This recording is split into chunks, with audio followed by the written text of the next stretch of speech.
Bueno, bienvenidos y bienvenidas. Esta es la segunda sesión que hemos organizado en el marco de la acción número 1 que hemos organizado en la Dirección General de Cooperación. Como sabéis, estamos de lleno en el proceso de elaboración de la nueva ley de cooperación. En principio, nuestra idea es que antes del verano tengamos el anteproyecto redactado. Y entonces hemos programado 4 sesiones teórico-prácticas, por decirlo de alguna forma, para debatir los grandes conceptos que tienen que enmarcar este nuevo texto. Empezamos el martes de la semana pasada con Nacho Martínez y, como sabéis, siempre tenemos una sesión más teórica que hoy tendremos con Paloma García, y luego los viernes con Itziar Ratibel cogemos el pozo, ¿no?, de todo lo que se ha trabajado en la sesión del lunes para trasladarlo ya y concretarlo sobre una propuesta en papel, ¿vale? Estas sesiones se alargan durante todo el mes de marzo. Nos quedan, aparte de la sesión de hoy, 2 sesiones más. Y es una de las acciones que desarrollaremos para redactar este nuevo anteproyecto. Así que agradecer en primer lugar que estéis todas y todos aquí, animados de participar y para poder hacer aportaciones a este texto, que para nosotros es importante. Y nada, para no enredarme más, voy a presentar a Paloma.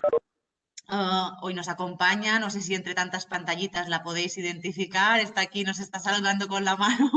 Ella es Paloma García Varela, es responsable de formación de la consultora ISI Argonauta, especializada en la incorporación del enfoque de derechos humanos en la cooperación para el desarrollo, la intervención social y las políticas públicas.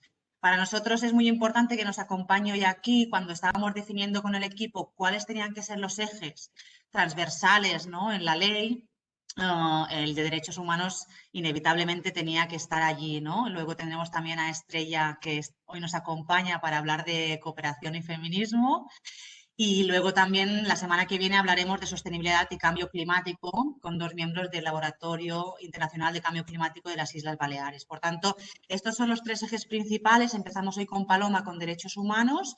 Y nada, esperamos que la sesión sea productiva. Nos vemos a través de la pantalla. Recordad apagar los micros.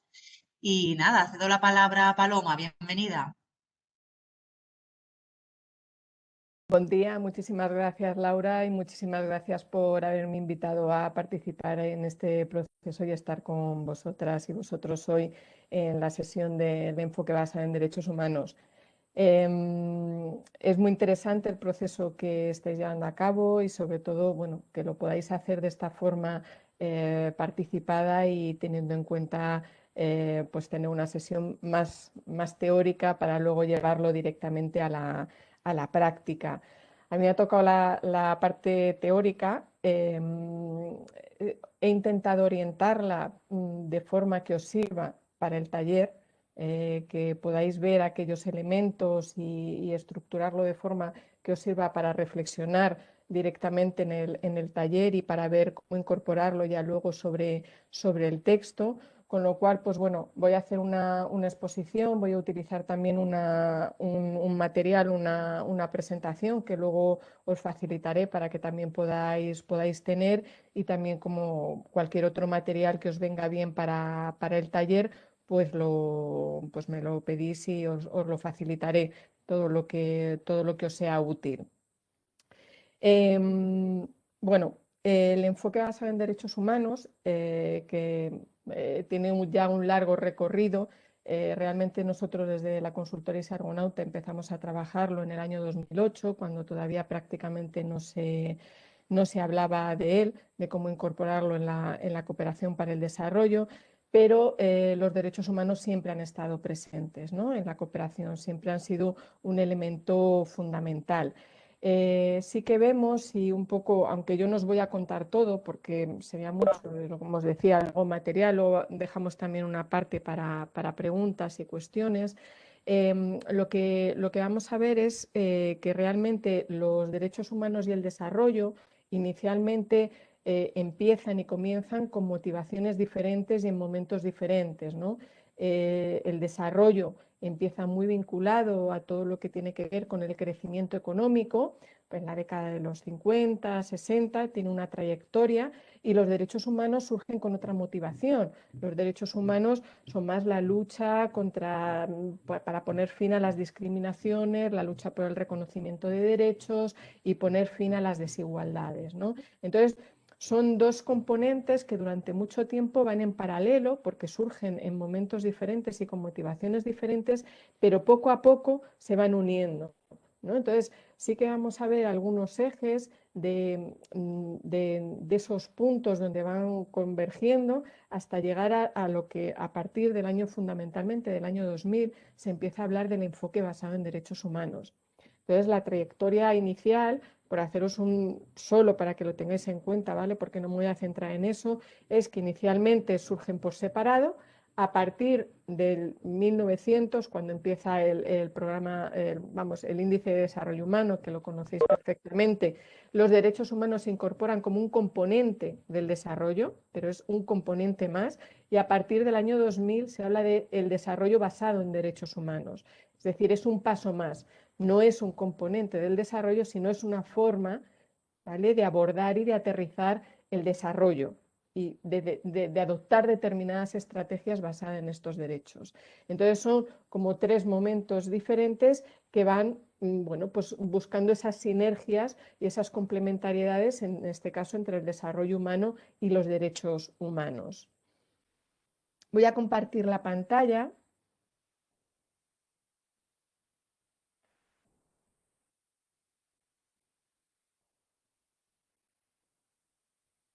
Creo que voy a compartir la pantalla. Ahora sí, ¿verdad? Cualquier duda, pregunta que vayáis teniendo, también si queréis por chat podemos ir parando, ¿vale? A lo largo de la exposición me voy a centrar en 4 puntos, ¿vale? El primer punto va a ser hablar del modelo de desarrollo basado en derechos humanos. La palabra cooperación internacional para el desarrollo tiene un primer punto del significado de cooperación, ¿vale? Cooperamos, trabajamos de forma conjunta entre iguales para un fin, y ese fin es el desarrollo. Entonces, ese concepto de desarrollo es el que comentaba que ha ido variando. Si todos los actores de la cooperación entendemos lo mismo por ese modelo de desarrollo, iremos hacia un mismo camino. Pero si tenemos otro modelo de desarrollo o modelos de desarrollo diferentes, no tendremos una misma dirección, ¿vale? Entonces, el primer punto va a ser centrarnos en comprender qué significa o qué propuesta se hace en este caso desde un desarrollo basado en derechos humanos, que como veremos es diferente al modelo de desarrollo propuesto por el desarrollo humano sostenible, ¿vale?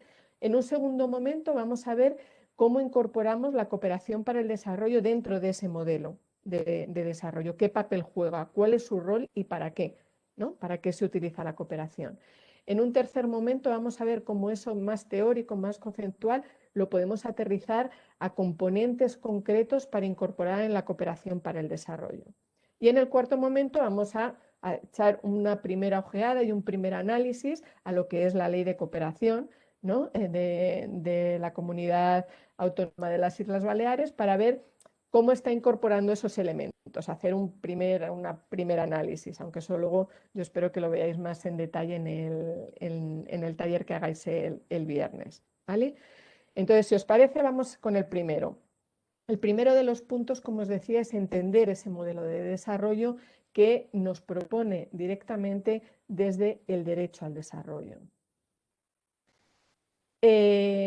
Realmente el primer anclaje que encontramos sobre este modelo de desarrollo es en la Declaración Universal de los Derechos Humanos, en el primer tratado internacional que aparece. En la Declaración Universal de los Derechos Humanos, el artículo 28 habla de que todas las personas tienen derecho a que se establezca un orden social e internacional en el que los derechos y las libertades proclamados en la Declaración se hagan plenamente efectivos, ¿vale? En esa declaración, en ese artículo, ya lo que se está proponiendo es que haya directamente un orden social internacional, que realmente se cree esas condiciones para que todas las personas puedan ejercer esos derechos. ¿En qué se traduce este artículo? Este artículo de la declaración, si entrásemos en detalle a su significado, porque sabéis que el artículo, pues bueno, son realmente 4 líneas que luego sí que se les ha dado contenido, lo que incluía ya en 1948 era 4 ámbitos. Ese orden social del que hablaba, social, nacional, internacional, incorporaba 4 ámbitos. Incorporaba un ámbito jurídico, un ámbito político, un ámbito económico y lo que se llama entonces, hablaban de un orden ético, ¿vale? Que luego veremos en qué se transforma. Y lo que decía es que ese orden social en el cual se pudiesen ejercer los derechos humanos tendría que tener un ámbito jurídico cuya base fuese realmente el derecho internacional de los derechos humanos. Es decir, que todos los tratados internacionales, todo ese conjunto de tratados, fuesen las normas para todos los estados. De hecho, en la mayoría de los países, cuando lo ratifican, esos tratados internacionales tienen la obligación de transponer todo ese tratado internacional a las normativas estatales, ¿vale? Entonces buscan que ese orden social, nacional e internacional tenga esa base jurídica.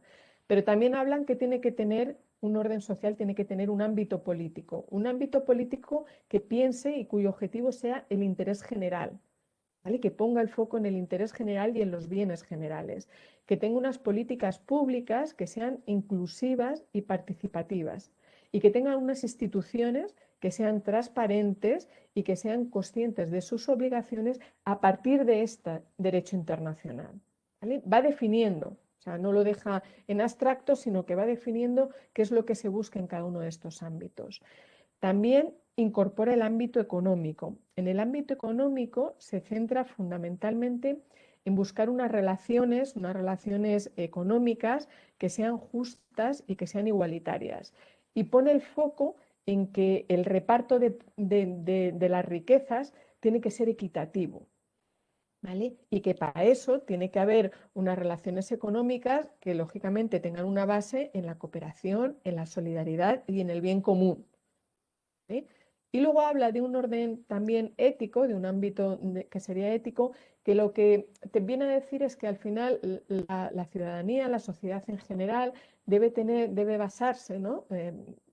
Todas las normas en los valores y principios de los derechos humanos, que debe ser la base, ¿no? Entonces, ese artículo que ya en el 1948 recoge esa inquietud de que exista ese orden social, lo que viene a decir es, por mucho que reconozcamos y que recojamos todos los derechos humanos en esta declaración, se necesita un contexto, necesitamos un orden social que realmente tenga este anclaje.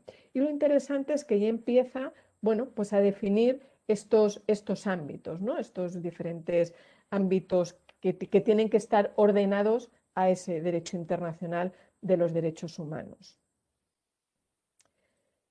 Ya en el 1966, poco a poco se va incorporando en algunas otras declaraciones, aparece también sobre todo más el ámbito de la cooperación y se va incluyendo poco a poco el ámbito del desarrollo.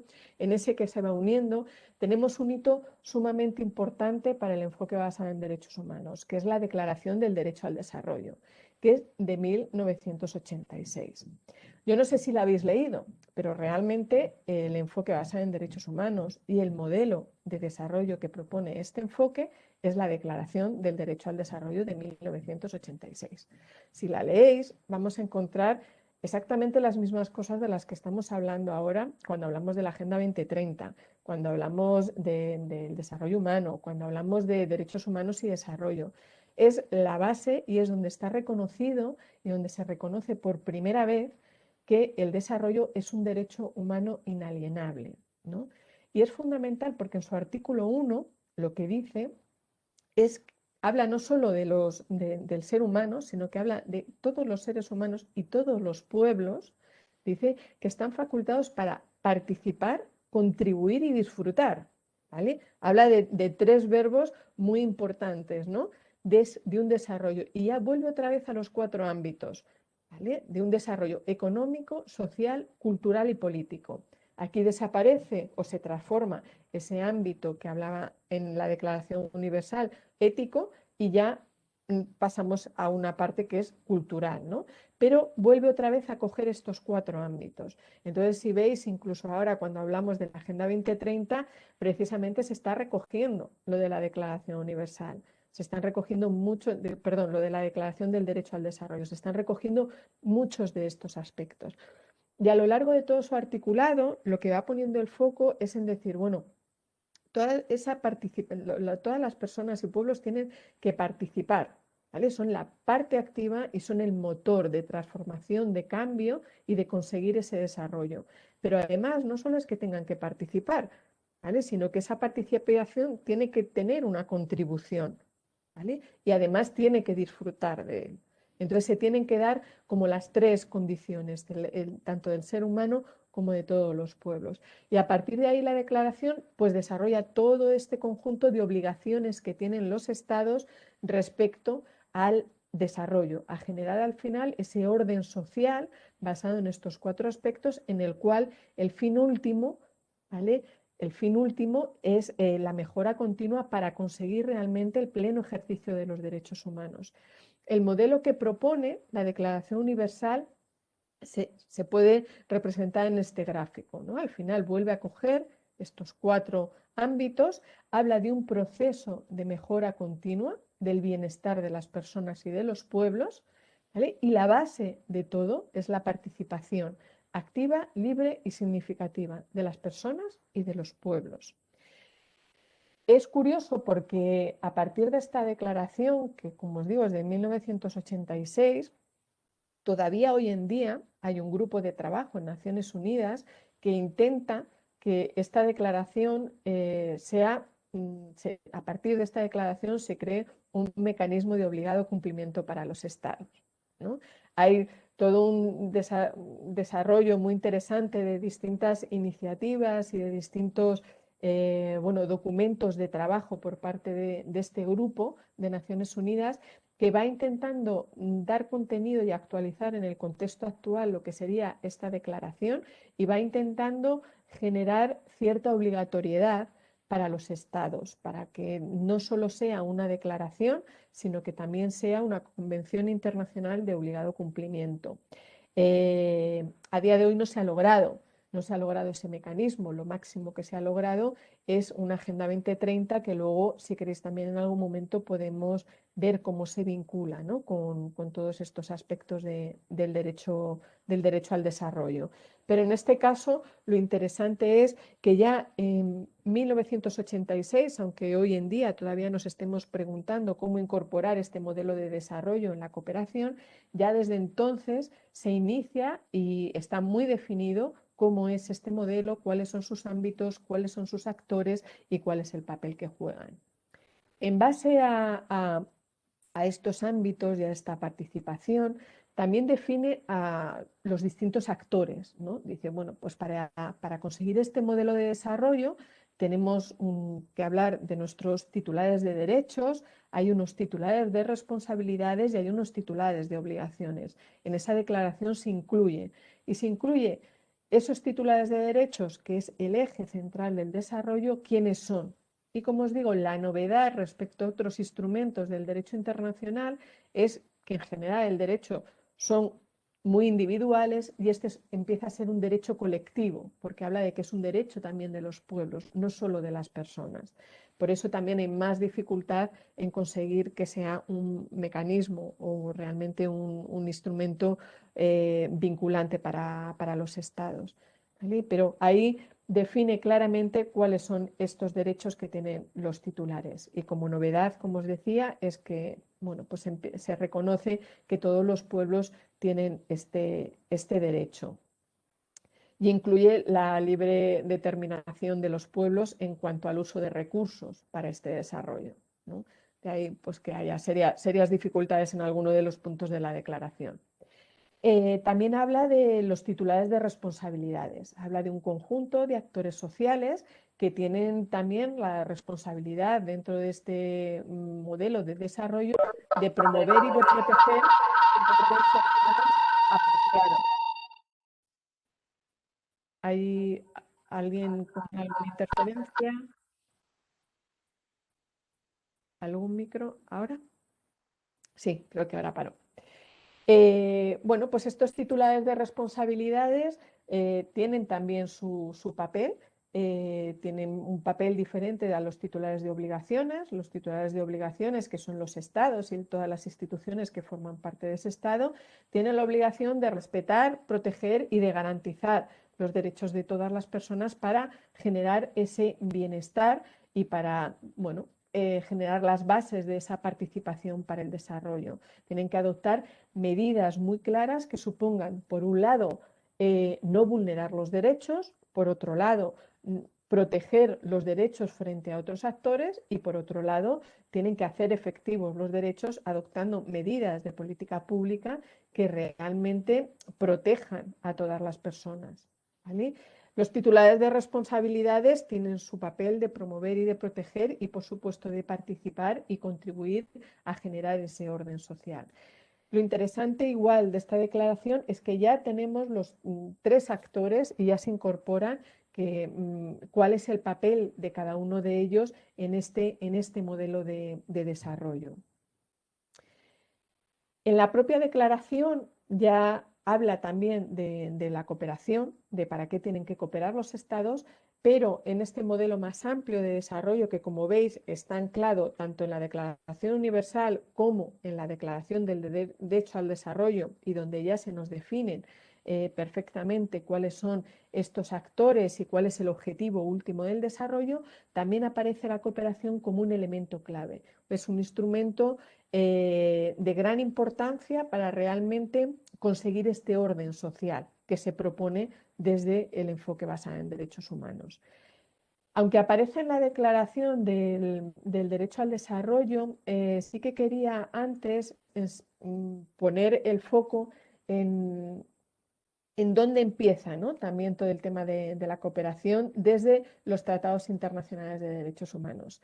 En la Carta de Naciones Unidas ya aparece la cooperación como un elemento clave, pero en cuanto a los instrumentos de derechos humanos, los primeros donde realmente aparece recogido es en los pactos internacionales de derechos humanos de 1966. Sabéis que está el Pacto de Derechos Económicos, Sociales y Culturales y el Pacto Internacional de Derechos Civiles y Políticos.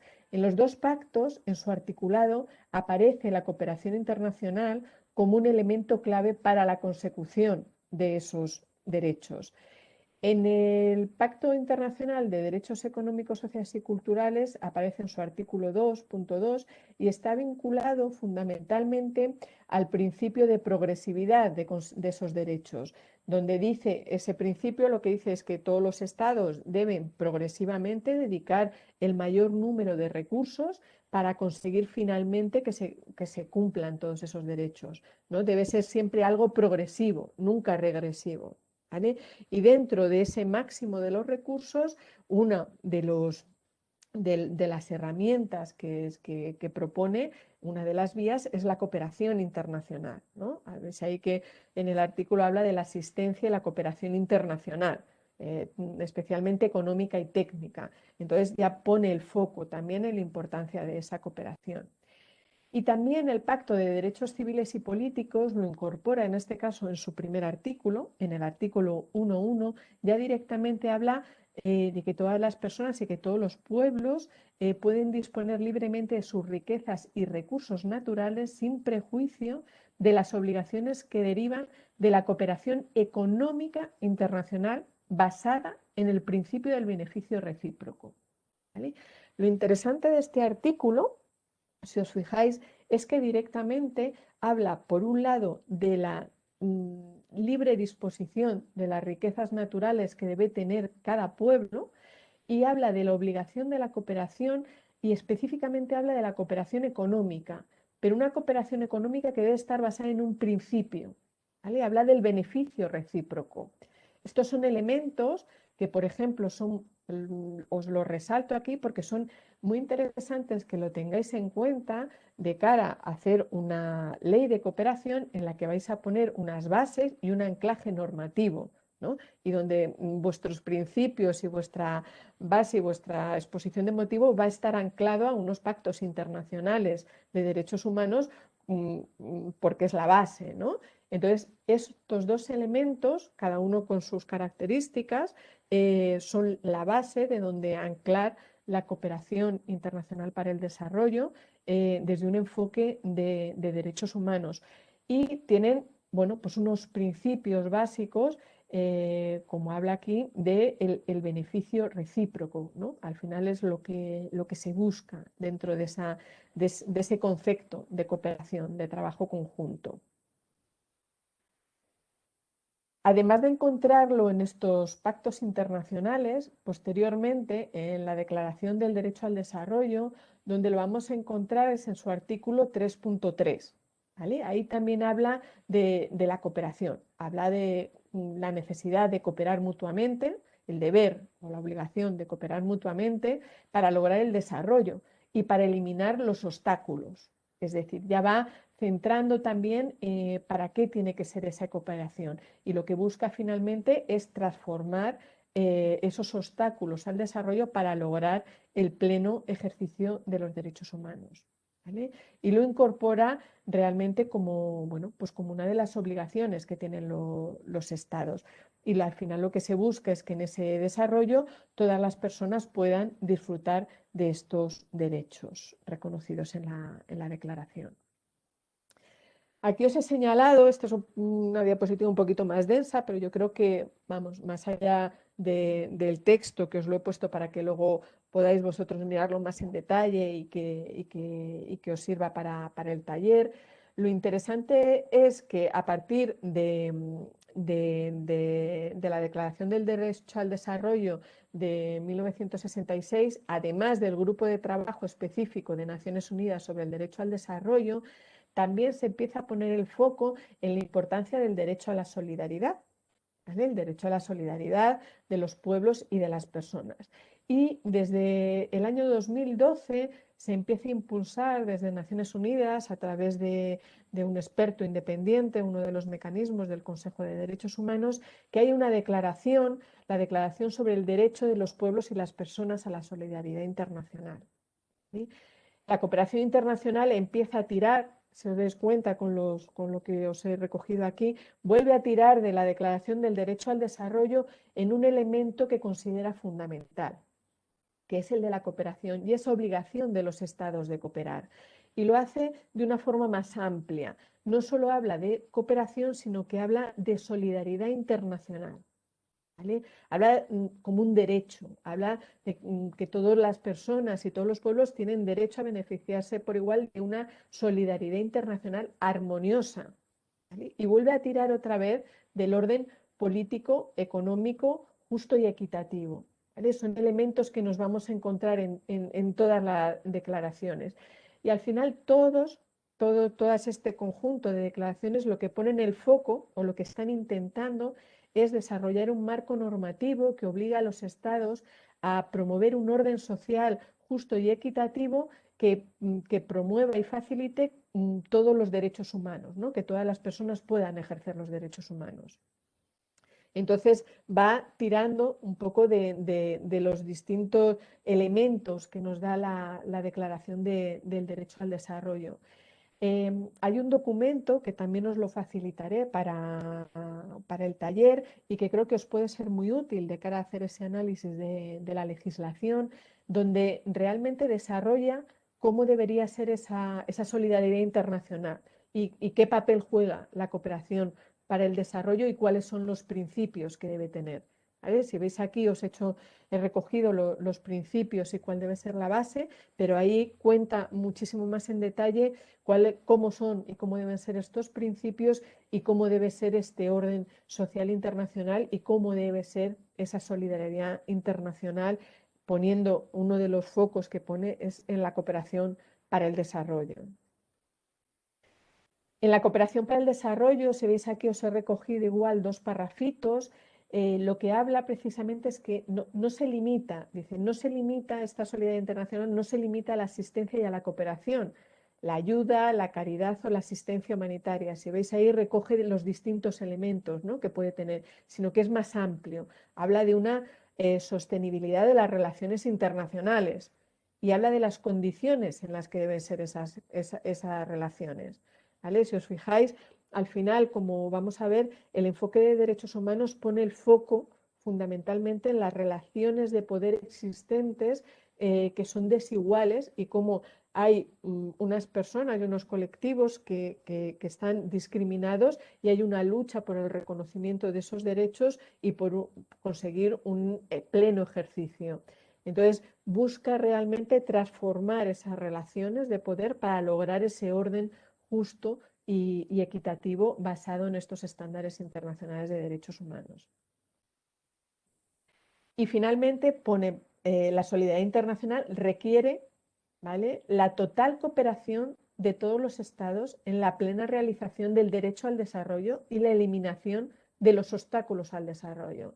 Si os fijáis, volvemos en el 2012 otra vez a recoger la Declaración del Derecho al Desarrollo. Siempre hay un intento constante de, a partir de esa declaración, que yo la verdad es que creo que ahora mismo, como os decía al inicio, es totalmente actual, se vuelve a retomar para intentar reforzar y poner el foco de conseguir esa transformación. Y respecto a estos obstáculos, pone el foco otra vez en estos 4 ámbitos y nos dice, vale, hemos visto cuál era ese orden que queríamos, pero encontramos que actualmente hay unos obstáculos, que son los que realmente se van actualizando. Al final habla que en el ámbito jurídico hay una falta de voluntad política por parte de los estados en la adopción de esas normas y de esos mecanismos vinculantes de los tratados internacionales. Hay muchos estados, aunque se han logrado muchísimas convenciones internacionales, pero todavía hay muchos estados que no los tienen firmados o ratificados, o que una vez que lo firman o lo ratifican, ni siquiera los incorporan al ámbito nacional, a la legislación nacional. Encontramos estados, incluido el Estado español, que seguimos teniendo leyes que no están acordes con los estándares internacionales de derechos humanos. El Estado español sigue teniendo convenciones internacionales de derechos humanos que no tenemos ratificadas en estos momentos. Entonces, todavía hay. ¿Qué es lo que lleva a todo eso? Bueno, pues que también hay un alto grado de impunidad.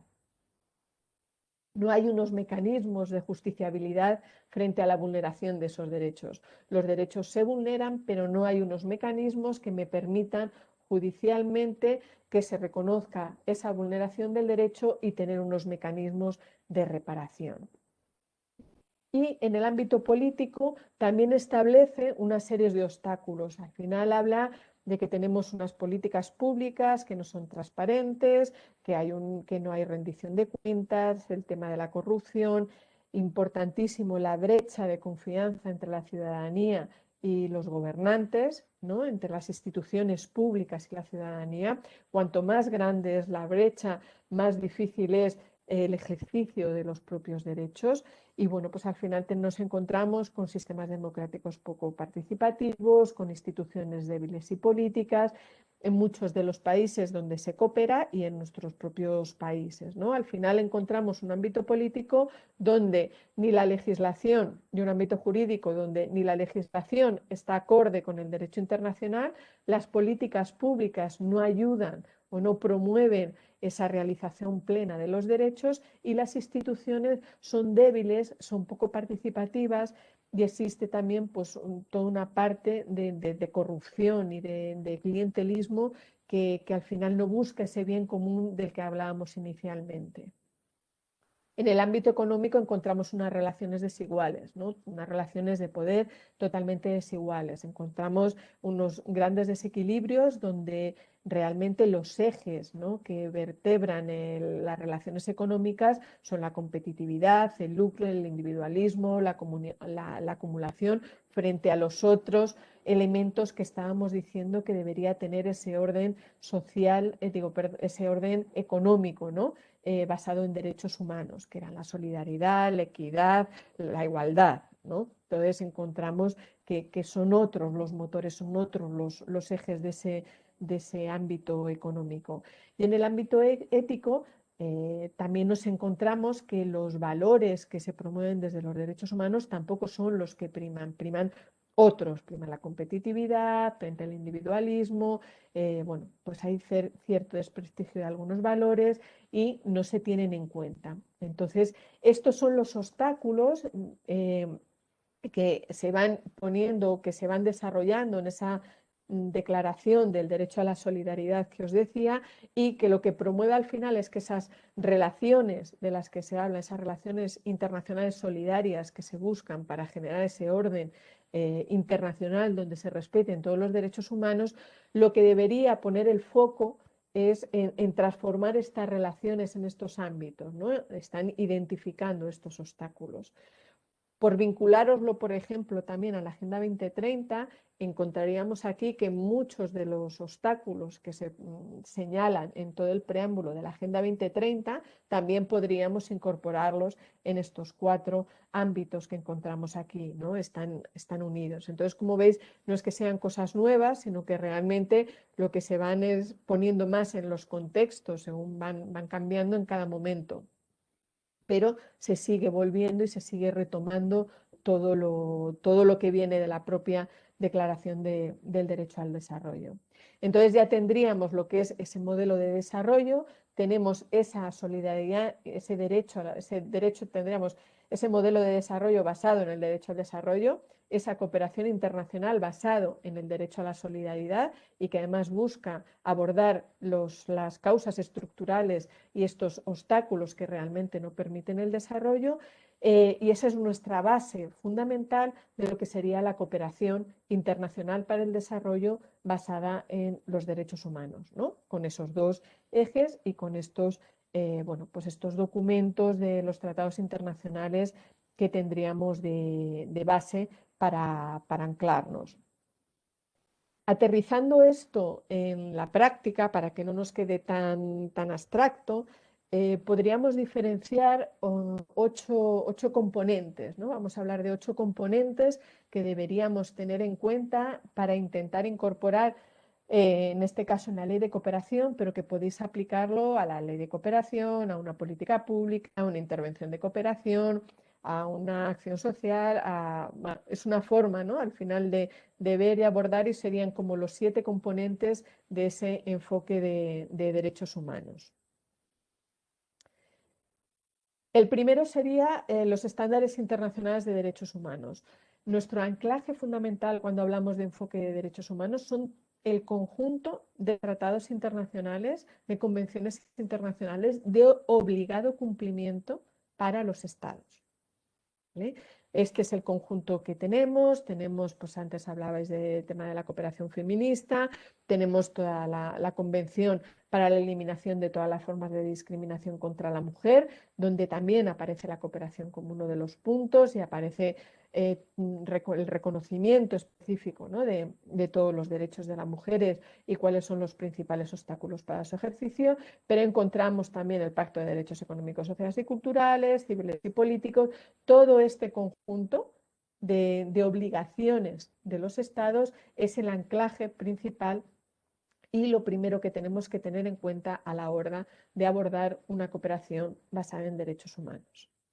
El segundo punto sería la mirada a las personas. ¿Qué significa? Bueno, pues que vamos a hablar de titulares de derechos, de titulares de obligaciones y de titulares de responsabilidades. No vamos a hablar de beneficiarios, no vamos a hablar de usuarios, no. Hay unos titulares de derechos y hay unos titulares de obligaciones y otros de responsabilidades, y cada uno tiene un rol. El enfoque de derechos humanos lo que hace precisamente es establecer esos roles que juega cada uno. Y en la cooperación internacional os puedo decir que es uno de los elementos que más tenemos que tener en cuenta, porque en muchas ocasiones en acciones que se hacen de cooperación, la tendencia es o a que las organizaciones o a que a través de la cooperación descentralizada se cambie el rol. O sea, al final se acabe cumpliendo el rol de los titulares de obligaciones. Un ejemplo claro es en educación, poner un centro escolar, ¿vale? Es una cosa muy básica. Entonces tú puedes llegar a un país y a una comunidad y decir, ¿Les falta, cuál es el problema? Pues les falta un centro educativo. Bueno, pues pongamos un centro educativo. ¿De quién es la obligación de poner el centro educativo?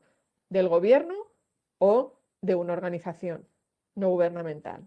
¿No? Esos son el tema que plantea un poco cuál es el papel de cada uno, cuál es el papel de los propios gobiernos en los países con los que se coopera, cuál es el papel de las organizaciones contrapartes, cuál es el papel de la ciudadanía con la que trabajamos en los proyectos de cooperación, cuál es el papel de los gobiernos que cooperamos, ¿vale? ¿Cuál es el papel que juega cada uno? Entonces, es muy importante el establecimiento de roles. En este caso, tener claro y definir cuál es el papel, ¿vale? del gobierno, de la comunidad de las Islas Baleares, cuál es el papel de los gobiernos con los que se coopera. En este caso, por ejemplo, se habla a lo largo de la ley de los países beneficiarios. Bueno, pues todo ese tipo de actores, hay que ver cuál es su rol desde este enfoque de derechos humanos, con lo cual es uno de los puntos más importantes a tener en cuenta. Y esos roles lo vamos a encontrar definido en estos tratados internacionales. Lo vais a encontrar definido en esa Declaración del Derecho al Desarrollo, en ese derecho a la solidaridad y en este conjunto de tratados internacionales.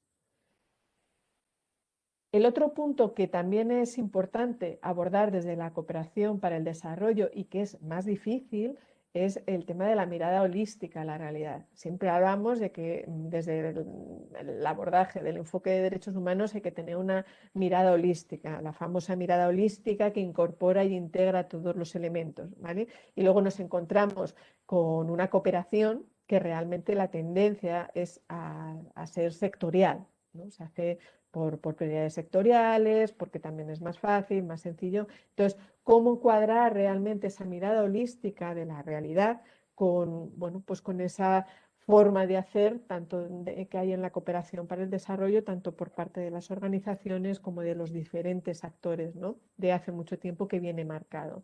Entonces, es fundamental intentar incorporar esta mirada holística. Y hay formas de incorporarlo también en las leyes y en las políticas públicas, igual que en las intervenciones. Entonces, que no perdamos de vista que este sería un tercer elemento a tener en cuenta. La cuarta sería la participación, ¿no? La participación de todas las personas en todos los procesos. Estáis haciendo un primer paso, ¿no? De lo que es la participación en la propia definición de la ley de cooperación y de las políticas públicas de cooperación, y también hay que incorporar lo que es la participación en todos los procesos de cooperación que se vaya a hacer en las propias comunidades, con las propias personas o con las propias instituciones con las que se vaya a cooperar. Esto es otro de los elementos básicos del enfoque de derechos humanos. El quinto elemento básico era, como os decía, que al final el objetivo, lo que se busca desde el desarrollo con enfoque basado en derechos humanos, desde el ámbito de la cooperación, es transformar las relaciones de poder existentes. Lo que busca es corregir desigualdades, prácticas discriminatorias, ¿vale? Al final, estas desigualdades y estas prácticas discriminatorias lo que llevan es a un reparto desigual o injusto de poder, que es uno de los principales problemas del desarrollo. Entonces busca, al final, pone el foco en dirigir las acciones de fortalecer las capacidades de los titulares de derechos para que puedan exigir y reivindicar sus derechos, de los titulares de responsabilidades para ejercer sus responsabilidades y de los titulares de obligaciones para cumplir con sus obligaciones. ¿Vale? Entonces, la cooperación en muchos casos sirve de puente en determinadas comunidades o en determinados contextos entre todos los titulares. Sirve para unir canales entre los titulares de derechos, titulares de obligaciones y titulares de responsabilidades, ¿no? Igual que se hace también aquí. Entonces, es interesante finalmente tener en cuenta que para modificar esas relaciones tenemos que tener en cuenta a los diferentes titulares y desde un enfoque de derechos lo que se busca es fortalecer sus capacidades para que realmente cumplan con su rol. Y otro, finalmente, el último punto a tener en cuenta sería la rendición de cuentas. La rendición de cuentas de los poderes públicos como uno de los motores y como un acto democrático. No solo la rendición de cuentas en cuanto a una justificación económica, ¿vale? La rendición de cuentas también tiene que ver con lo que es facilitar toda la información a lo largo de todo el proceso, a toda la ciudadanía o al mayor número de personas, ¿no? Sí que se ve como algo, es entendido como una cosa conjunta, ¿no? Y un acto democrático. Entonces, es importante tener en cuenta la rendición de cuentas como parte del control de esta ciudadanía, ¿no? Entonces, el facilitar todos los mecanismos y todas las acciones necesarias, ¿vale? Entonces, estos serían como los 7 puntos claves, que es lo que nos aterrizaría en ese derecho al desarrollo y ese derecho a la solidaridad, en cosas y elementos muy concretos que tendríamos que ver cómo trasladar a nuestra ley de cooperación, ¿no? Que sería nuestro cuarto y último punto. Ahora, ¿qué hacemos? ¿Cómo incorporamos esos 7 elementos en nuestra ley de cooperación? En una primera análisis, en un primer acercamiento al texto actual del 2005, encontramos que los derechos humanos se incorporan en como tres elementos, ¿vale? Los derechos humanos en la ley actual aparece en la parte de valores, en el artículo 3.c, que habla de la defensa y promoción de los derechos humanos, la paz y las libertades fundamentales, como uno de los valores fundamentales de la actuación. Aparece como prioridades sectoriales también. He puesto las 2 prioridades donde aparece.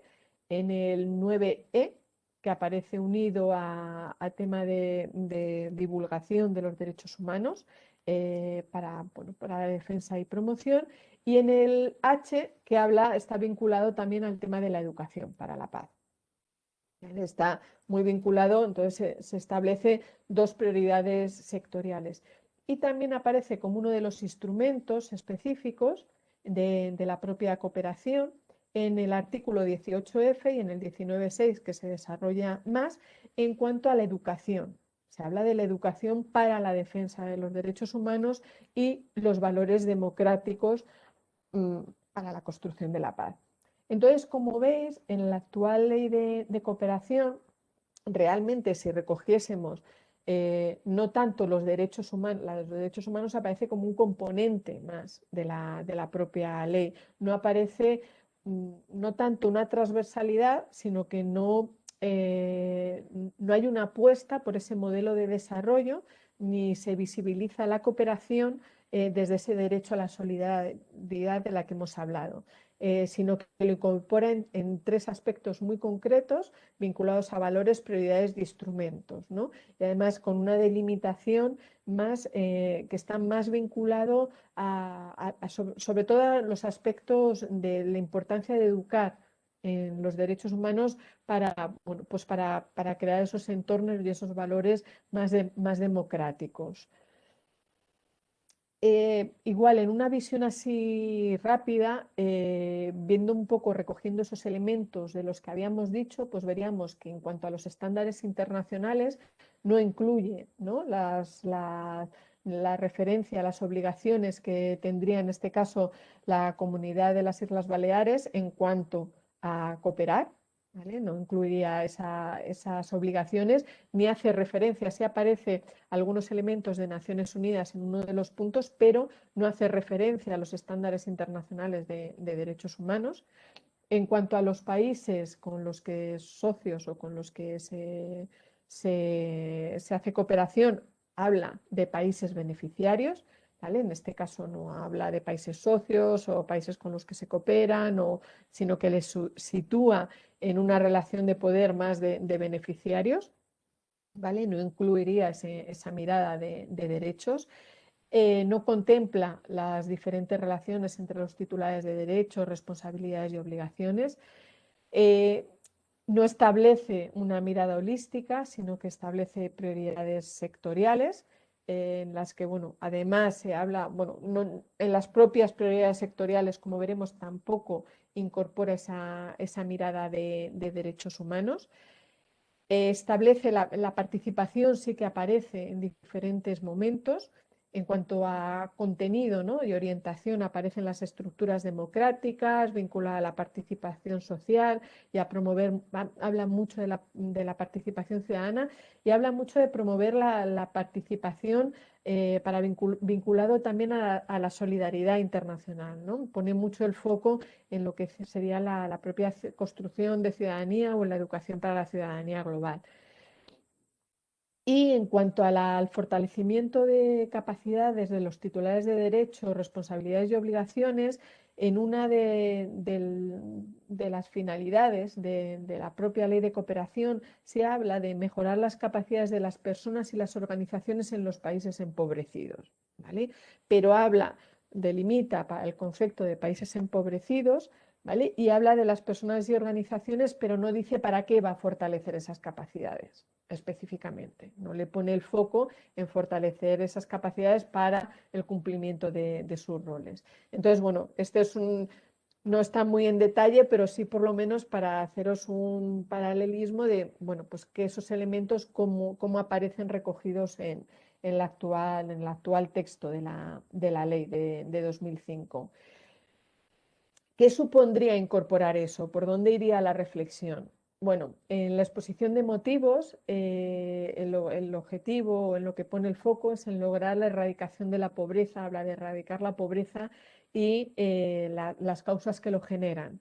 Si lo hacemos desde ahí, desde el concepto de erradicar la pobreza y las causas, es importante señalar que la pobreza es una causa de la vulneración de los derechos humanos y que a la vez la vulneración de los derechos humanos también produce pobreza, ¿no? Hay un relator especial de derechos humanos y extrema pobreza que precisamente hace todo ese anclaje entre lo que es la pobreza y los derechos humanos. Entonces, si se decide, que eso ya es en vuestros diálogos, tomar esta vía y mantener este fin, tomar como base de referencia este relator y sus informes, porque al final lo que nos va señalando es precisamente la relación de causa y efecto entre pobreza y derechos humanos, ¿no? Y os permitirá dar esa visión a lo largo de todo el texto de la ley.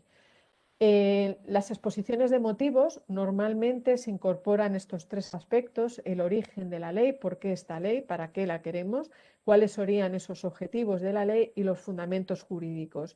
Si incorporásemos el enfoque de derechos humanos, en el origen del anclaje nuestro sería tanto la Declaración del Derecho al Desarrollo, ¿no?, el derecho al desarrollo y el derecho a la solidaridad. Precisamente ese artículo 3.3 del que hablábamos, ¿no?, que aparecía en esta declaración, y que al final donde pone el foco es que lo que queremos es cooperar mutuamente para lograr el desarrollo y eliminar todos esos obstáculos, ¿no? Y nos va a permitir además vincularlo en cada momento a las agendas internacionales de desarrollo que se hayan consensuado, ¿vale? Entonces es interesante anclarlo porque eso nos va a permitir además irlo actualizando o que sirva, que sea una ley que tenga una mayor trayectoria, un mayor recorrido. En cuanto a los objetivos, ya lo podríamos centrar, y también lo interesante es volver a recoger lo que aparecía en la Declaración al Desarrollo, hablar de personas y de pueblos y recoger los conceptos de participar, contribuir y disfrutar de ese desarrollo, y volver a hablar de los 4 ámbitos: de un desarrollo económico, social, cultural y político, que va a ser lo que les permita realmente el pleno ejercicio de esos derechos humanos. Y finalmente, los fundamentos jurídicos de esa ley serían los tratados internacionales de derechos humanos. Todo ese conjunto de tratados internacionales, no solo los que están ahora, porque el derecho internacional de los derechos humanos está vivo, no es una cosa que esté estática, sino que dependiendo de los contextos se va desarrollando, con lo cual también se puede dejar abierto para que no solo sean los actuales, sino también el recorrido. Entonces, como veis, lo que supondría realmente en la exposición de motivos incorporar el enfoque de derechos humanos sería realmente retomar ese modelo de enfoque de derechos humanos, ese desarrollo que pensábamos desde la Declaración del Derecho al Desarrollo y de la Declaración del Derecho a la Solidaridad. En cuanto a los valores y los principios de la ley, que también lo incorpora en parte del articulado, estarían basados en lo que aparecen en esas declaraciones y en los principios de los derechos humanos. Estaría el concepto de universalidad, igualdad de trato y no discriminación, interdependencia e indivisibilidad, respeto mutuo y reconocimiento a la diferencia, responsabilidad, justicia, equidad, coexistencia pacífica, no injerencia, libre determinación, solidaridad. Todo este conjunto de valores y principios son los que vamos a encontrar recogidos en esos tratados internacionales. En el capítulo 1, ¿no?, en las disposiciones generales, que son las que orientan los posteriores capítulos, precisamente hay varios de los puntos donde el artículo 3, que habla de los valores, y el artículo 5, donde habla de los principios, donde se incorporarían estos aspectos, ¿no?, donde se podría hacer una revisión de lo que hay actualmente. Hay algunos elementos que sí que se incorporan, pero no se hace referencia, por ejemplo, eso, a los principios de los derechos humanos, como puede ser el de universalidad, igualdad de trato y no discriminación.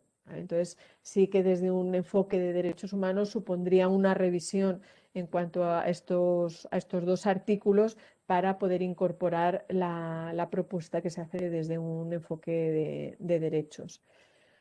Luego hay otro punto, ¿no?, otra parte de los artículos, que serían las áreas prioritarias, que en el caso de la ley, del texto de la ley, estaría el artículo 7, que habla de prioridades, el artículo 8 de prioridades geográficas, luego prioridades sectoriales, luego prioridades sociales y luego prioridades transversales, ¿vale? Bueno, al final, más allá de las prioridades geográficas que se establezcan, realmente las áreas prioritarias son áreas prioritarias estratégicas de actuación, ¿no? Al final, hay que trabajar por fortalecer las capacidades para la construcción de una ciudadanía global, aquí en nuestra propia ciudadanía, una ciudadanía activa, participativa, que conozca los derechos, que sea consciente de cómo los problemas más cercanos y más locales tienen un impacto global muy importante, y que más allá de la solidaridad internacional y de la importancia que tiene, lo que tenemos que ser muy conscientes de cómo nuestras acciones desde lo local también tienen un impacto global muy importante y cómo podemos trabajar desde ahí. Otra segunda área estratégica es el fortalecimiento de la gobernabilidad democrática. Esa estrategia y esa prioridad incorpora algunas de las otras prioridades sectoriales que están incorporadas en la ley.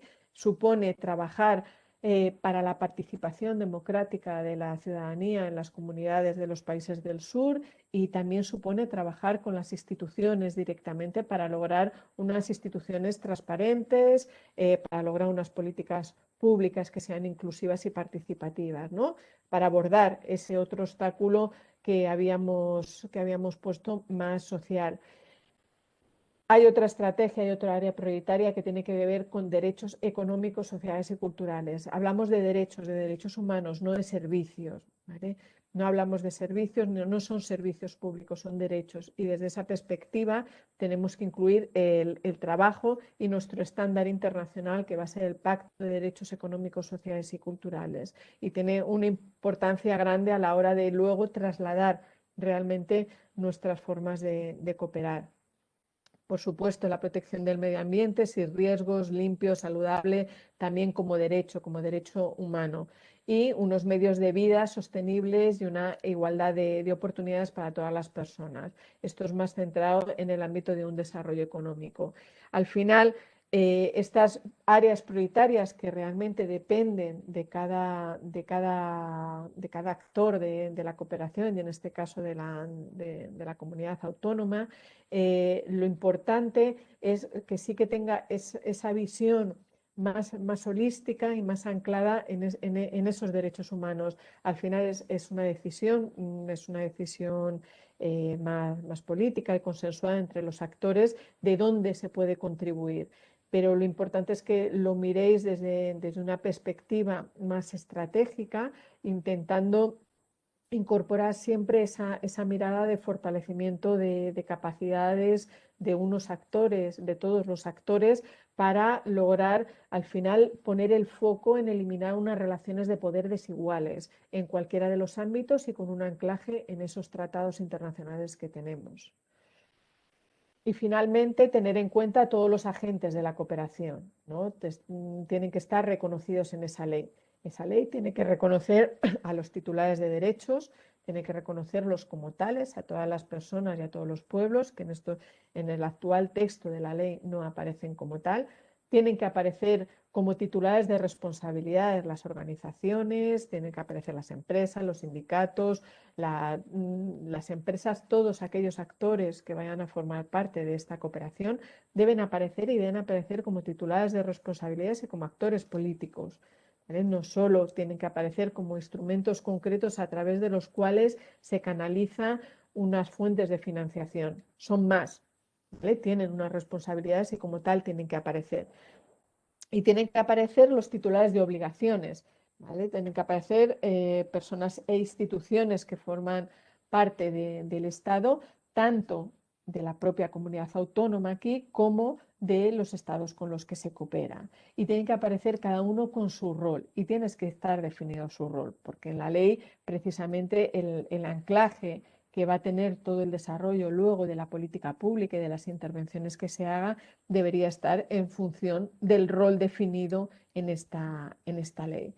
Entonces, como veis, lo que tenemos una parte expositiva, que es cierto que podemos poner ahí más lo que son los objetivos y ese anclaje más a los tratados internacionales, pero la incorporación del enfoque basado en derechos humanos supone más que solo incorporar o que solo poner un anclaje en los tratados internacionales, sino que tiene que permear lo que sería toda la parte normativa y todo el articulado. Yo lo dejo aquí, no sé si ahora dejamos, no sé si han sido muchos conceptos, muchas ideas, muchos elementos. Como veis, no es solo hablar pues eso, de ese estándar internacional, sino que realmente hay un aterrizaje muy práctico y una lectura muy en detalle, ¿no? De lo que sería cómo trasladar todos esos elementos del enfoque a la propia ley de cooperación. Espero que la presentación os sirva para el taller, para profundizar más, porque sé que son muchos los conceptos que hemos estado manejando, pero bueno, dudas, preguntas, por favor, ya os paso la palabra a vosotras. Muy bien, muchas gracias, Paloma. Bueno, seguro que nos va a servir muchísimo en el taller que luego tenemos el viernes, ¿no? Para trabajar un poco esos conceptos. Igual que hizo Nacho en la anterior, pues Paloma también nos facilitará un poco el PowerPoint, la exposición, para que podamos trabajar sobre ella, ¿no? I si us parece ara, igual que l'altre dia, podeu demanar, teniu preguntes, a baix teniu la reacció, podeu aixecar la mà i tenim 15-20 minutets per demanar-li a Paloma, bueno, dubtes sobre conceptes que voleu aclarir. Endavant, qui vulgui que aixequi la mà, li donaran la paraula.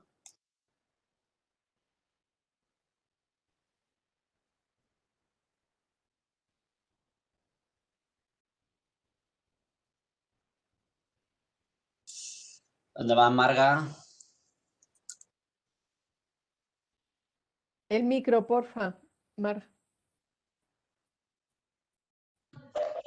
Decía que gracias y, bueno, buenos días y muchas gracias por la exposición. Tú, cuando has empezado, has dicho que podrías relacionar toda la cuestión de antecedentes y normativas con lo de la Agenda 2030. Y también lo digo porque hay una parte o unas percepciones que a veces no llegan, que es como si la Agenda 2030 ahora fuera como una amenaza para la cooperación.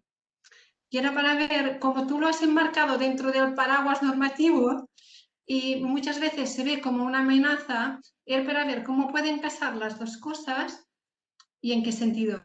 Gracias. Gracias, Marga. Es cierto, o sea, lo que comentas de que se ve como una amenaza, ¿no? Porque Bueno, y además es curiosa la reflexión también que viene y cómo han cuadrado diferentes procesos, ¿no? Porque igual que la agenda que teníamos antes, ¿no?, de los objetivos del milenio estaba muy centrado en ese ámbito de cooperación y fundamentalmente era todo cooperación, cooperación, cooperación. Cuando llega esta agenda dicen, bueno, como es para todos, espera, que hará miraros para adentro, que lo primero es que os miréis para adentro antes que otra cosa, ¿no?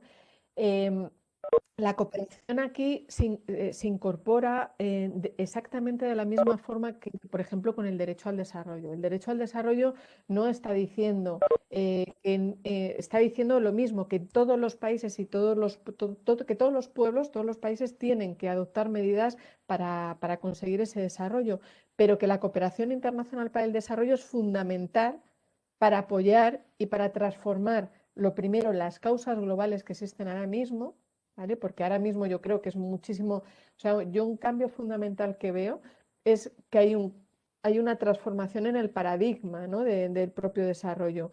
Antes había unas relaciones norte-sur muy marcadas y ahora lo que hay es una interdependencia local-global muchísimo mayor, ¿no?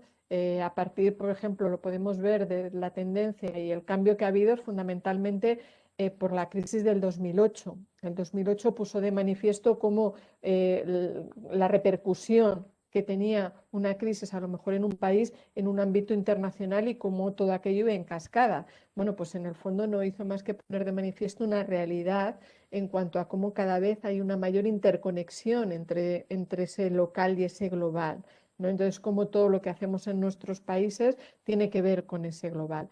Pero es cierto que la cooperación para el desarrollo sigue siendo el eje fundamental desde dos aspectos. Uno, que se habla específico en la Agenda 2030 de la cooperación con el famoso 0,7 para la financiación como recurso, ¿vale? Pero en otro se habla se incorpora en muchos de los propios objetivos, se habla específicamente de la importancia de cooperar para transformar unas relaciones injustas, ¿vale?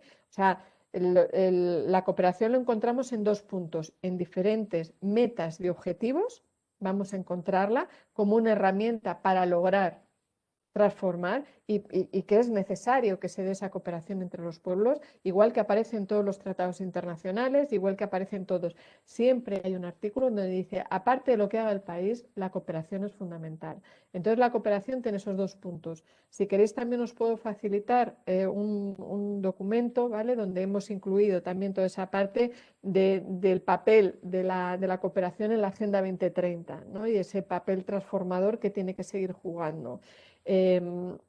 Precisamente por ese debate. Pero es eso, lo encontramos no solo para la financiación, sino también para otro tipo de objetivos. Y sigue siendo uno de los ejes que vertebra todo. Sin esa cooperación no se logra ese orden internacional más justo y equitativo. Y además, yo creo que tiene un impacto mayor porque porque es fundamental ese eje local global. O sea, al final, muchas de las cosas, no sé, nosotros en todas las cosas que estamos haciendo ahora de formación y en cómo incorporarlo, ¿no?, sobre todo con las organizaciones, dicen, bueno, es que ahora, claro, no solo las de cooperación, no las de acción social, no, nosotros todo lo que hacemos es Agenda 2030, porque todo es Agenda 2030, sí, es cierto, pero no tienen esa mirada global. Por ejemplo, las organizaciones de cooperación tienen esa mirada global, tienen esa mirada de cómo transformar esas relaciones más globales. Las organizaciones de aquí tienen la mirada mucho más local de cómo transformar las locales, ¿no? Pero no hay ese nexo de unión que, por ejemplo, sí da la Agenda 2030, ¿no? Y cómo las experiencias que tenéis las organizaciones de cooperación de esas transformaciones locales pueden ayudar a las transformaciones locales, ¿no? Entonces, es cierto que es un cambio de paradigma, pero la cooperación para el desarrollo sigue siendo uno de los ejes fundamentales. Y si os dais cuenta, la agenda de desarrollo realmente recoge esos 4 ámbitos que ya vienen de la Declaración para el Desarrollo y coge exactamente los mismos ejes. ¿Cuál es la diferencia en este caso? Bueno, que la Agenda 2030 está centrado en las políticas públicas, cómo deben ser las políticas públicas, los derechos humanos o los tratados internacionales de derechos humanos ponen el foco en la parte más normativa, ¿vale? Pero al final la parte de políticas públicas tiene que estar articulada a lo normativo, ¿no? Entonces, en la ley de cooperación tenemos que hacer lo mismo, tenemos que tener un anclaje en los tratados internacionales con unas políticas públicas de cooperación, todo vuestro plan que tenéis ya, que está articulado también a esas políticas públicas con la Agenda 2030. Hay que buscar esas sinergias que existen, pero vamos, la cooperación con la Agenda 2030 sigue siendo uno de los ejes y podéis anclarlo directamente de la misma forma que lo hemos anclado ahora mismo con el derecho a la solidaridad y con los tratados internacionales en los propios articulados. No sé si te ha ayudado. Sí, sí, muchas gracias. Molt bé, qualque pregunta més? ¿Alguna pregunta más? Y si no hay nadie, ya daríamos por cerrada esta segunda. Joan, yo quería decir una cosa. Adelante, Carmen. Que bueno, que todo eso está muy bien, pero ¿de qué sirve ratificar los diferentes derechos humanos por los diferentes países si no hay ningún tipo de mecanismo de control para comprobar la efectividad de los mismos? Es decir, que es un poco un sinsentido, porque pues siempre va bien firmar, quedas bien, pero ¿qué hay después? O sea, o se va a avanzar en ese sentido que va a haber un margen mayor de algún tipo de control. Bueno, pues precisamente en este caso hay mecanismos de control. Precisamente los tratados internacionales tienen mecanismos de control de obligado cumplimiento para todos los estados. La Agenda 2030 no. De hecho, unas debilidades de la Agenda 2030 es que no es de obligado cumplimiento y que sus seguimientos no son de obligado cumplimiento, y los tratados internacionales sí. Los tratados internacionales tienen dos cosas que nos, por decirlo así, nos ayudan o que nos refuerzan. Hay unos mecanismos de seguimiento obligados para todos los estados que firman y ratifican esos tratados. Hay unos comités, cada tratado internacional tiene un comité que se encarga de hacer seguimiento del cumplimiento de estos tratados de cada uno de los estados. Cada 4 años, todos los estados tienen que presentar estos informes del grado de cumplimiento. Presentan el informe, sociedad civil presenta informes, ¿vale? Con todo eso, el comité hace un informe que le devuelve al propio Estado y que tiene que cumplir esas medidas a lo largo de esos 4 años, y se va haciendo seguimiento. Hace seguimiento del propio comité, hace seguimiento sociedad civil. En la medida que sociedad civil hace uso de esos instrumentos, hacemos vigilancia del cumplimiento de esos tratados. Te pongo un ejemplo. En cualquier país que nosotros cooperemos, tiene esos informes de los tratados. Nuestra cooperación para el desarrollo debería estar anclada en las recomendaciones que le han hecho los órganos de los tratados a este Estado, porque es lo que tiene obligación de cumplir. Se hace seguimiento y existen estos mecanismos y son de obligado cumplimiento. En la página del Alto Comisionado de Derechos Humanos para las Naciones Unidas podéis encontrar tanto por cada uno de los comités como por cada uno de los países. Y lo primero y lo más, y además lo mejor que podemos hacer desde una cooperación basada en derechos humanos es, por ejemplo, si trabajamos sobre el derecho a la vivienda, qué significa el derecho a la vivienda realmente como derecho internacional, ir al país donde estemos trabajando y ver qué recomendaciones, qué están diciendo estos órganos de los tratados a este país que tiene que cumplir. Al final, los instrumentos de derechos humanos, si no los utilizamos nosotros como sociedad civil y si no los usa la ciudadanía, no tienen ningún valor, porque los estados sí tienen la obligación de hacer esos informes. O sea, en el caso de la Agenda 2030 no.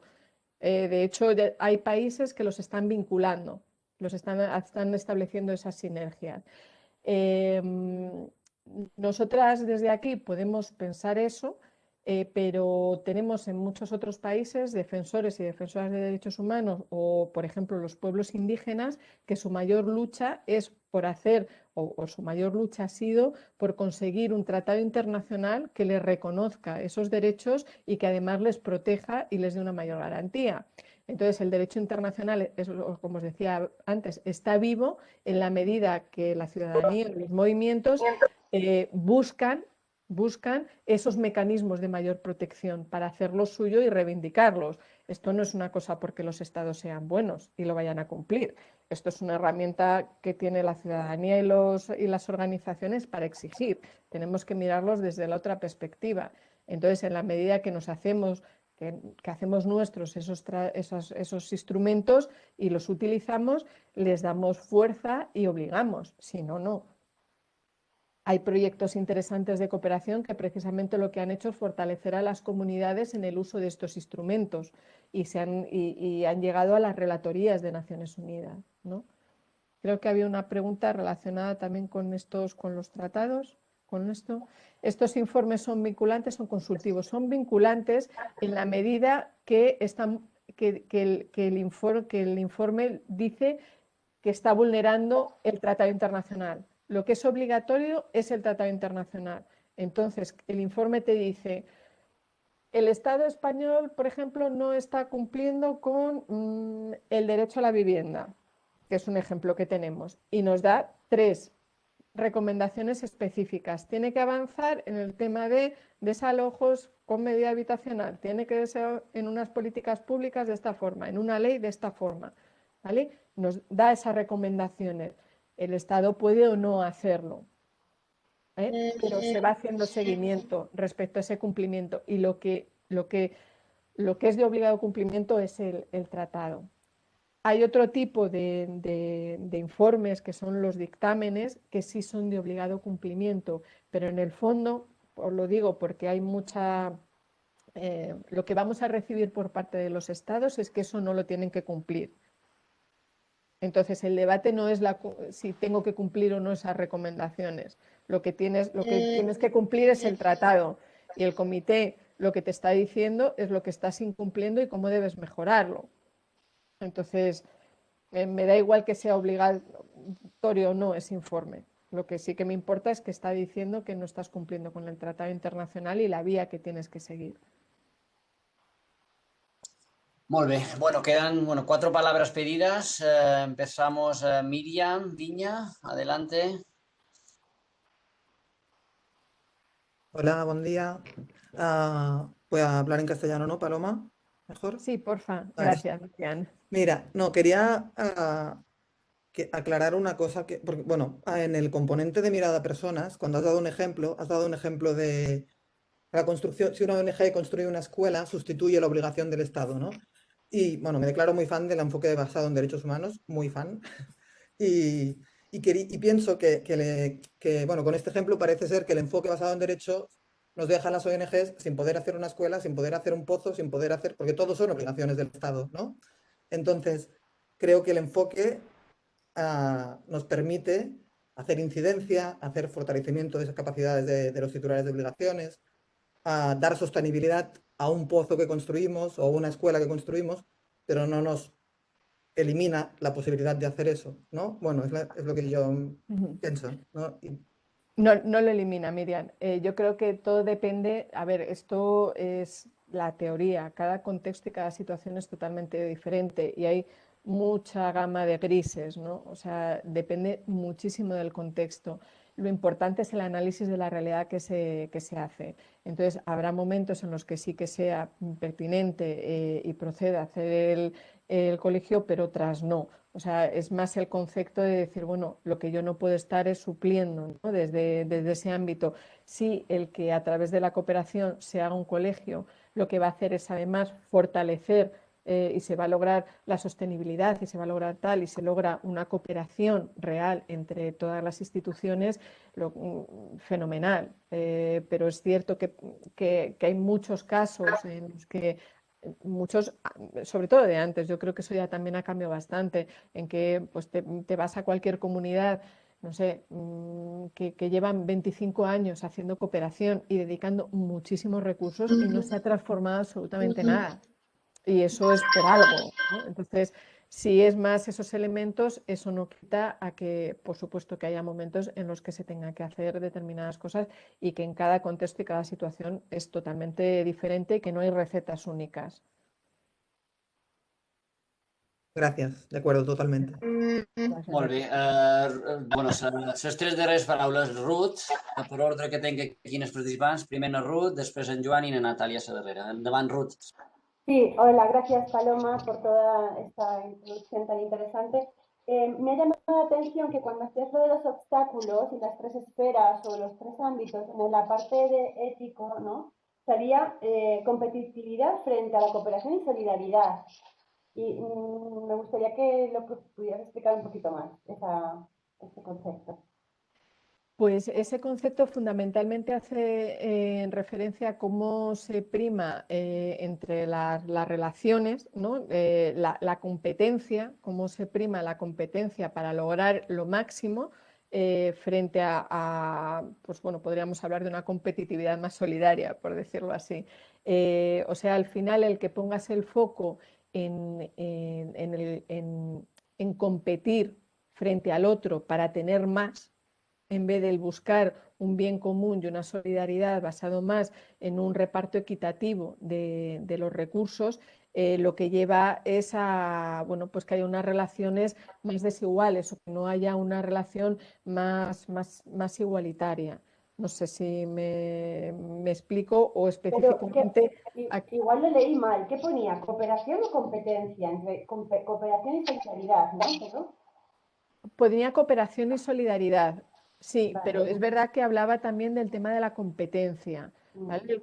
Se hablaba de la competencia y del individualismo, ¿no? Cuando lo que se busca es una competencia y no tanto una cooperación, como los estados o como las instituciones puede haber una competitividad entre ellas, fundamentalmente en el ámbito económico, por lograr más, acumular más, buscar más, tener más, buscar siempre el beneficio económico frente a un concepto más de solidaridad y de cooperación, ¿no? Son dos ejes vertebradores diferentes.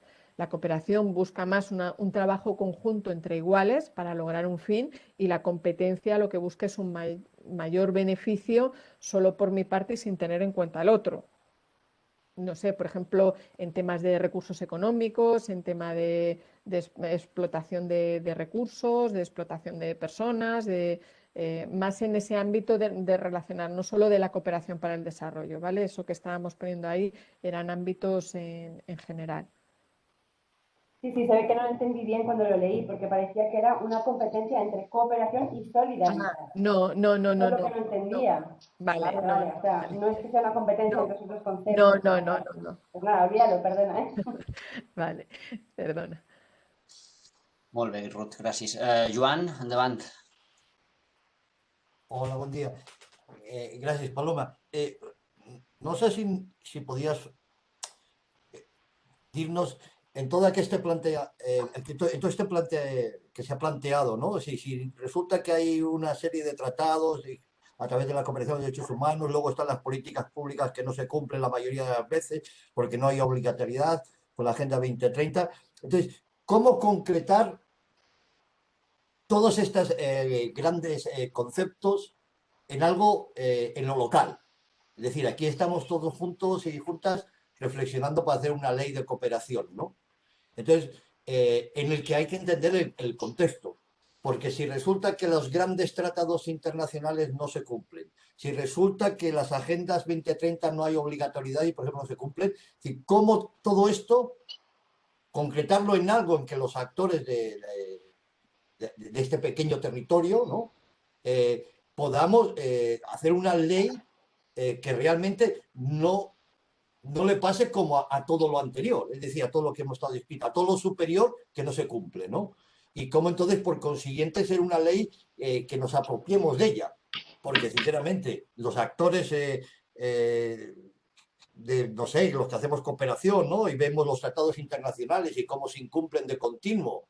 No sé, tenemos casos en el mundo saharaui o en Guatemala, el territorio, es decir, no se cumplen, los estados hasta y todo son denunciados y tampoco se cumplen, no hay sanciones porque hay intereses económicos, y todo este contexto global, yo creo que la ley, o por lo menos mi idea, sería una ley de cooperación local nuestra, en un contexto en el que decir qué podemos hacer realmente. Porque si vamos a remitirnos solamente a lo de arriba, pues al final no las vamos a sentir propias. No sé si eso en los que vosotros trabajáis, si eso realmente a lo mejor son leyes con ser menos pretenciosas, pero sí en las que los actores propios nos apropiemos de ella, ¿no? Y la sintamos nuestra. No sé qué experiencia tienes o ves, o todo el mundo, las comunidades autónomas, está haciendo normativas tan amplias, pero al final no son.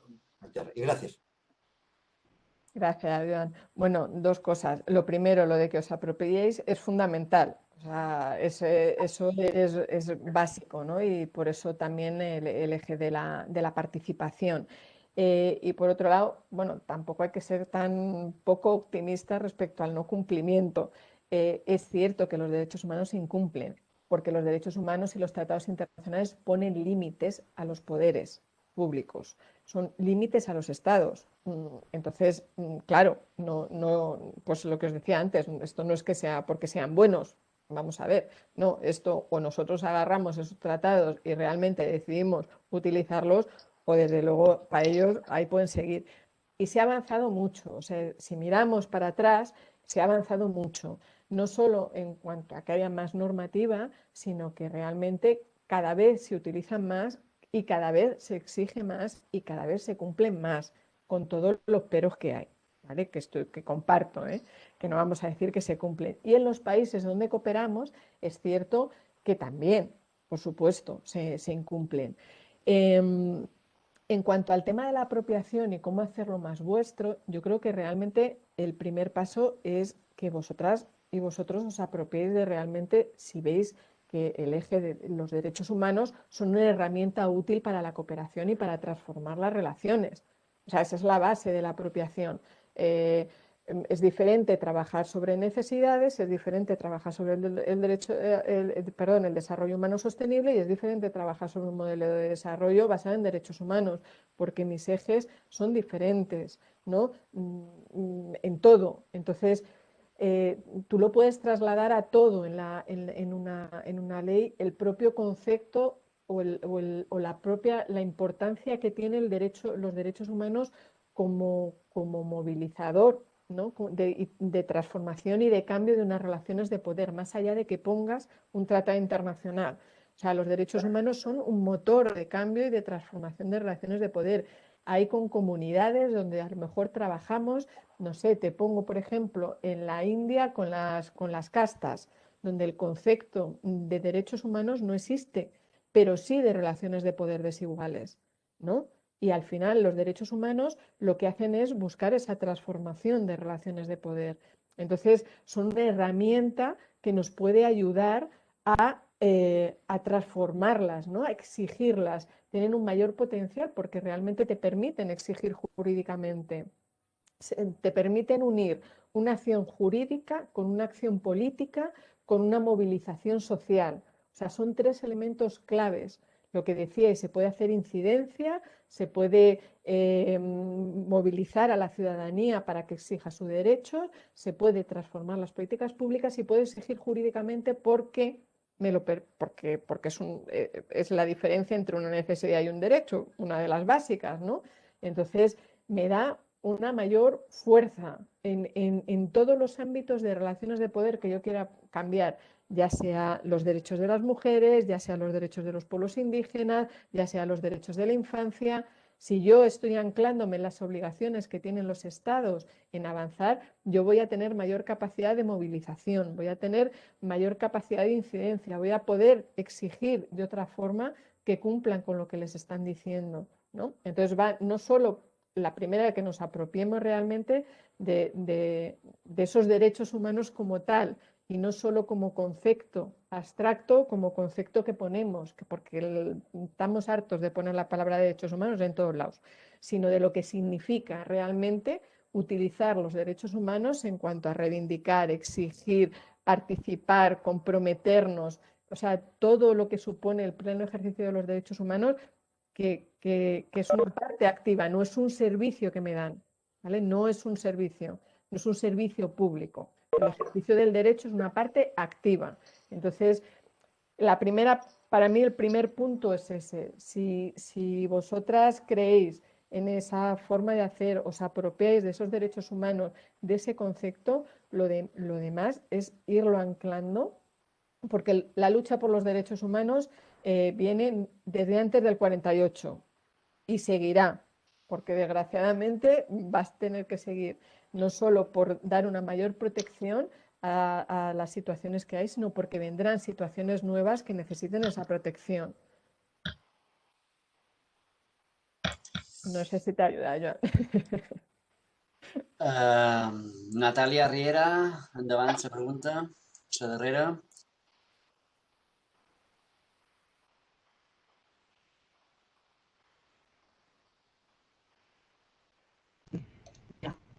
Has comentado antes, cuando hablabas de los componentes para una ley de cooperación, hablabas de incorporar la mirada holística de la realidad, ¿no? La mirada multidimensional.